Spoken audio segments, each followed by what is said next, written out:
சாப்பாடு ரெடியா? காளான் பிரியாணி வாசம் என்ன கூப்பிடுது. கூப்பிட்டுச்சா? அம்மா கூப்பிட்டுருச்சுல, அதான் ஓடி வந்துட்டேன். நான் இங்க இருக்கேன், யார் சொன்னா? அம்மா தான் சொன்னாங்க. நம்ம ரூம்ல போய் பார்த்தேன், நீங்க இல்ல. அம்மாட்ட கேட்டேன், நீங்க இங்க இருக்கிறதா சொன்னாங்க.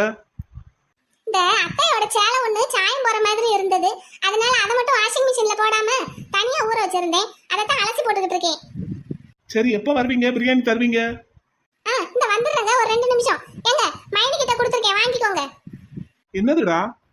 நீங்க போய் கேளுங்க, நான் கொடுத்து வச்சிருக்கேன், வாங்கிக்கோங்க. Okay right.